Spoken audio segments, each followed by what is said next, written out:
thing. Simmons problem. I understand that. I understand that. If they ask Ben, "Are you ready?" He has to play that up.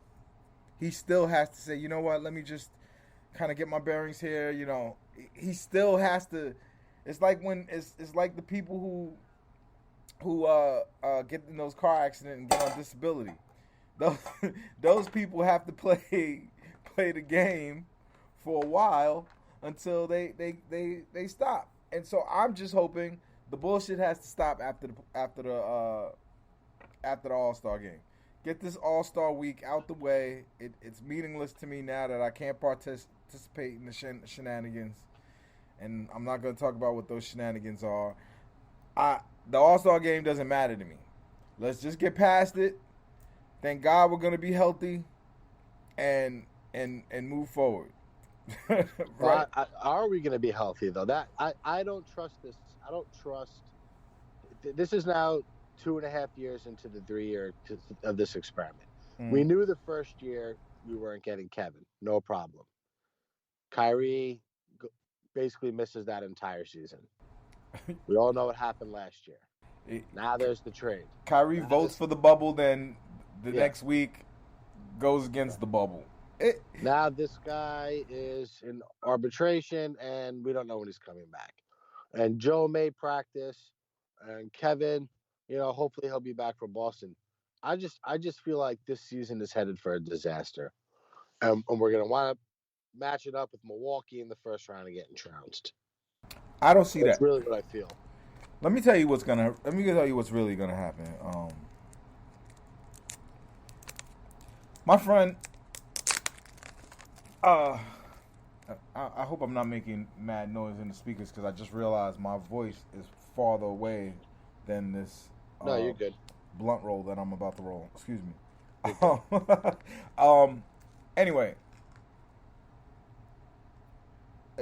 if they do that, then we're not winning the championship. They can't do that. Well, here's what's gonna happen is Kevin and Ben are gonna come back right away. Right after the All-Star break, they play. It just is what it is. They start playing. They go on a run.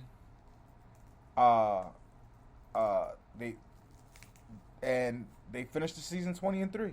There it is. That's what's happening. No fucking chance. Listen to me. Pull up the schedule. Listen to me. We are finishing 20-3, not because I've done some kind of analysis. I haven't even looked at the schedule. I don't even know what our strength of schedule is. It's difficult.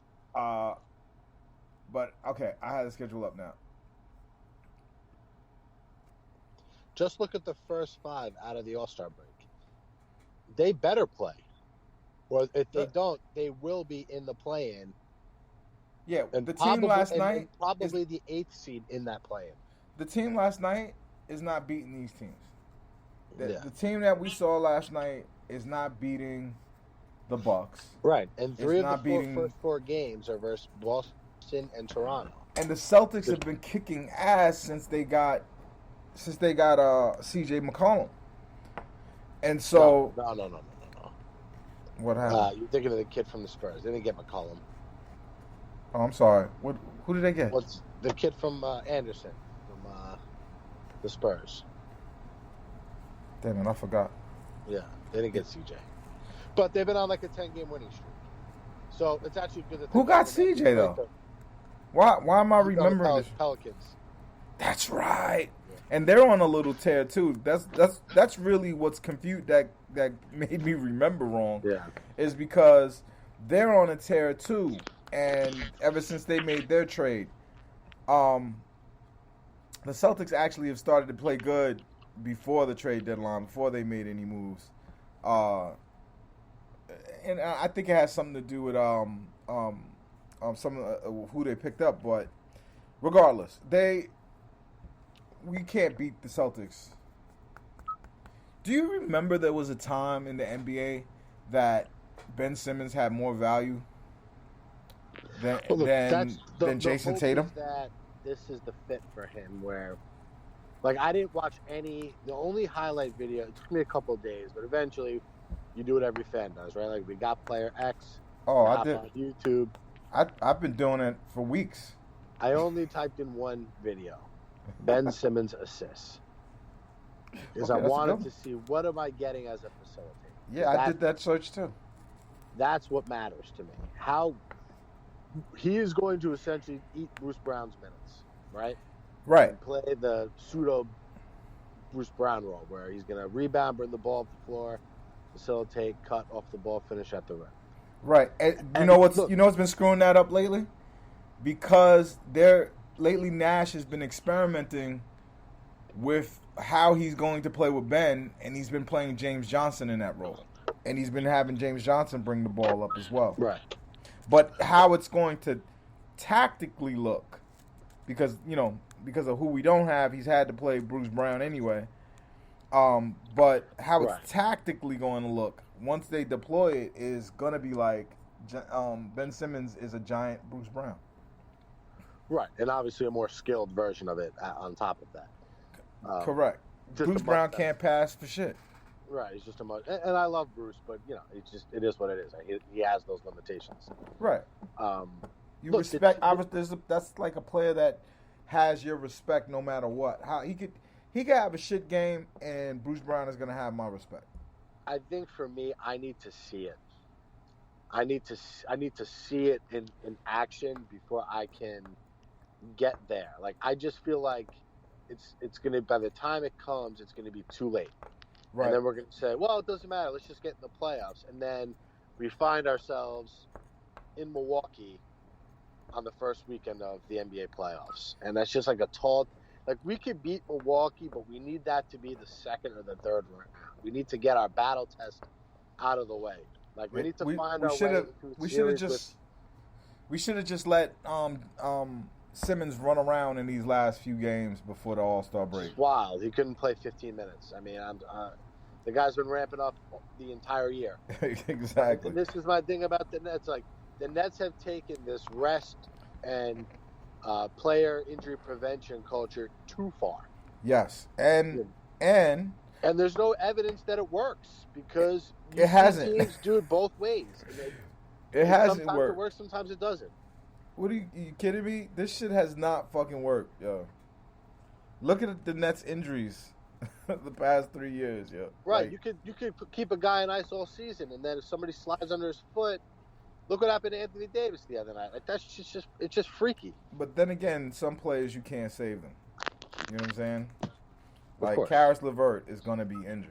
That's just Karis LeVert's body type. Like some right. Plus, he attacks the rim. He's not really a shooter. He's in the muck. It's exactly. It's how he plays and how he's built.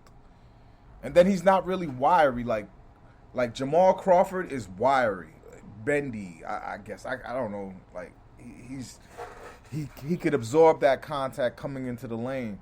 But Karis is it's weird. It's like he's stiff, and then he hits the ground hard, and then it's like, he's always falling, and I don't know.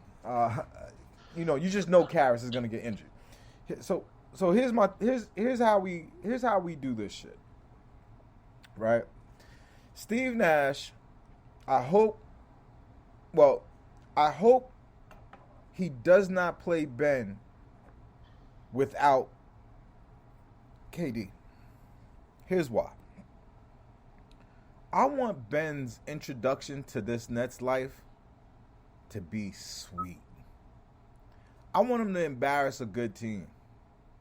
Because nobody's going to really, when we really start playing, it's going to take time for us to be good, but teams are going to have to figure us out too, because we're going to play basically the same, but how we can hurt you is going to be just ridiculous now. You play Ben with KD to just take the need for him to take over and have us win. Just let him just get on the floor and play his game. You know what I'm saying, Ben? Right. I hope KD's all right. He looks all right to me. But they're saying 80%. Nash says he's about 80%. Can you get 20% in 7 days? I have no idea. All right, so let's look at the schedule and get the fuck out of here. Well, hold on, real quick. Mm-hmm. I think it's hard not to be excited about the idea of a Simmons, Durant, Kyrie, Curry foursome, regardless who the five is. That has a lot of potential for offensive devastation for our opponents. Yep. But it's just like I need to see it because it's just with the Nets, it's always it drives me nuts because it just seems like our fans just are content with saying when we do this, when this happens. The sun will come out tomorrow. I want to say fuck that. We are. Right.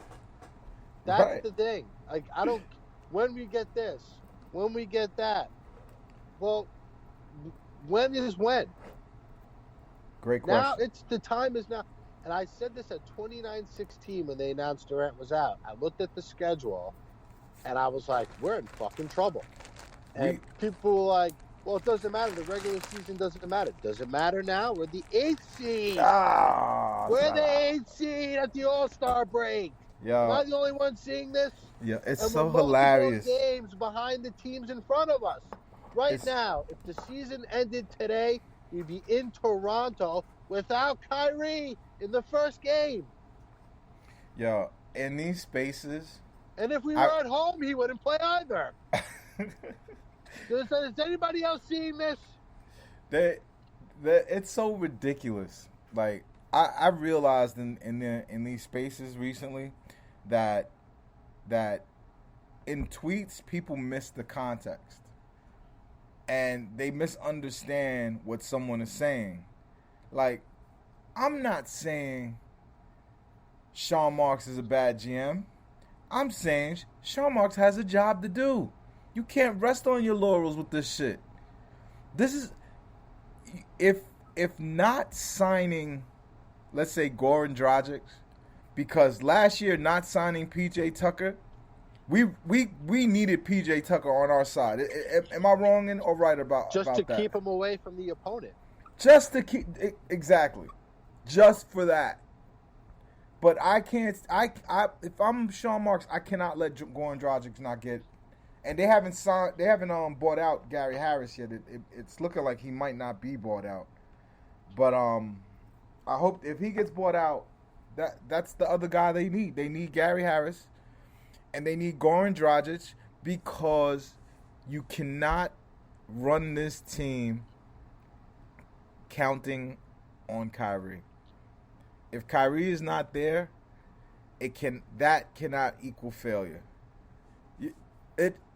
I don't think this mandate is changing. I think you know what I think it'll happen when school's over. This guy wants to keep the schools open. The city and the schools are his top priority. He doesn't give a fuck about the Nets.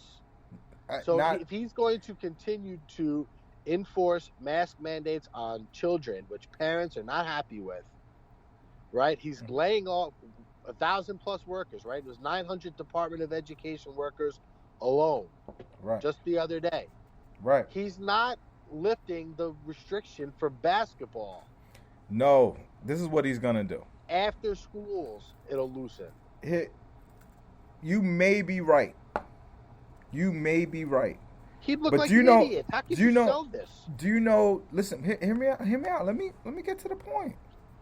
Listen, if you listen to what he said, and I'm telling you, with Eric, all my conversations with him, I'm not a friend of his. I'm an acquaintance. He was who we backed, and we raised fundraisers. We held fundraisers for him. I've asked Eric. I've had conversation with Eric, not on this topic, but on other things, and he's a very plain speaker. So if you're listening to Bill Clinton, when he's doing his thing, it's like a magician. He's like waving one hand just so you don't see what he's doing with his other hand. With Eric, he's not complicated like that. Eric is trying to tell you, I can't do this. I can't make this final change because I can't let this dude look like